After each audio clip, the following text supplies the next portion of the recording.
Саламатсыңар балдар. Бүгүн алгебра сабагы 8 класстар үчүн номер 1 Тоту Мойдонов атындагы Макмал жалпы билим берүүчү орто мектебинин математика мугалими Кайыпбекова Жанаркүл Алымбековна. Бүгүнкү сабагыбыздын темасы Виеттин теоремасы. Сабактын максаты Виеттин теоремасы жөнүндө түшүнүк алышат, Виеттин теоремасынын колдонулушун үйрөнүшөт, өз алдынча эмгектенишет. Бүтүрүүчү натыйжа Виеттин теоремасына келтирилген квадраттык теңдемелер үчүн аткарылаарын билишсе, теоремадагы формулалар менен мисал иштей алышса, өз алдынча мисалдарды аткара алышса. Анда сабагыбызды баштайлы. X квадрат кошулган px кошулган q барар 0 түрүндөгү келтирилген квадраттык теңдемени карайлы. Келтирилген квадраттык теңдемени коэффициенттери менен анын тамырларынын арасында көз карандылык жашай тургандыгын француз математиги Франсуа Виет 1540-1603 жылдар аралыгында далилдеп көргөзгөн. Виеттин теоремасы.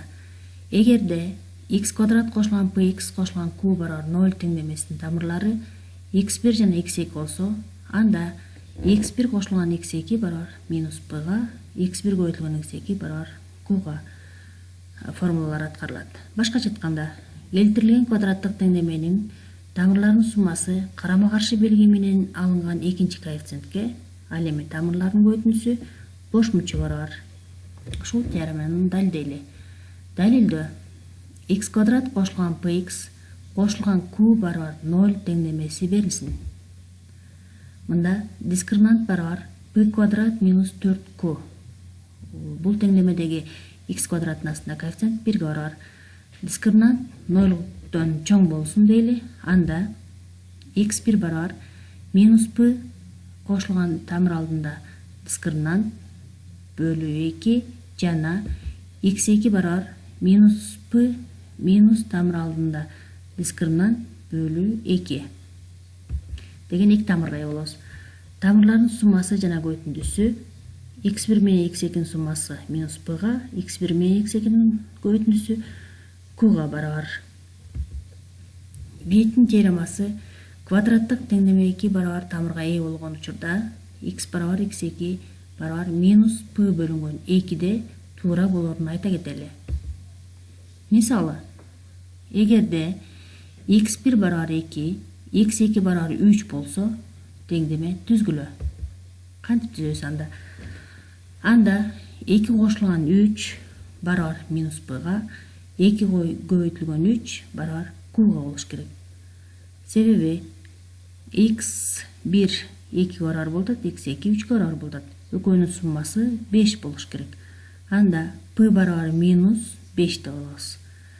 Себеби p-нын астында минус белгиси бар, ошон үчүн p барабар минус 5 болот. 2 көбөйтүлгөн 3 барабар q. Анда 2 менен 3-түн көбөйтүндүсү 6 барабар, анда q барабар 6-га. Демек балдар, анда биздин теңдемебиз x квадрат минус 5x кошулган 6 барабар 0 деген теңдемеге ээ болобуз. Дагы бир мисалды карап өтөлү. X квадрат минус x минус 12 барабар 0 теңдемени чыгарбай туруп, тамырлардын белгилерин аныктагыла дейт. Кантип аныктайбыз? Мында дискриминант 0-дон чоң экенин билдик. Демек, теңдеменин 2 тамыры бар. Жана x1 менен x2-нин көбөйтүндүсү минус 12 барар болуш керек. А минус 12 0-дон кичине. Анда теңдеменин тамырларынын белгилери ар түрдүү деп аныктайбыз.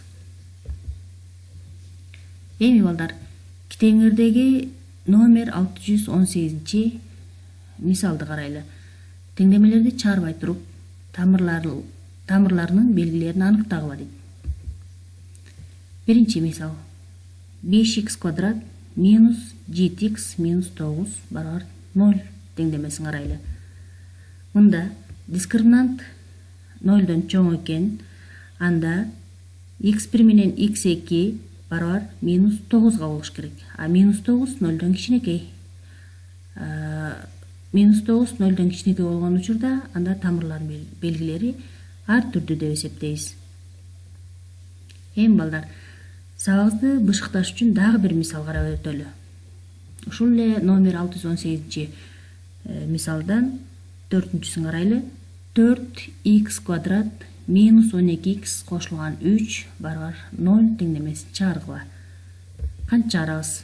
Мында дискриминант 0дон чоң. Демек, x1 менен x2-нин көбөйтүндүсү 3, а 3 0дон чоң. Бул учурда экөө тең тамырлары оң сан деп эсептейбиз. Мына балдар, бүгүнкү сабагыбызды жыйынтыктайлы. Эми үйгө тапшырма. Үйгө тапшырма китебиңердин 146 бетиндеги номер 619, номер 620 көнүгүүнү иштеп, WhatsApp группага жөнөткүлө. Саламатта калгыла.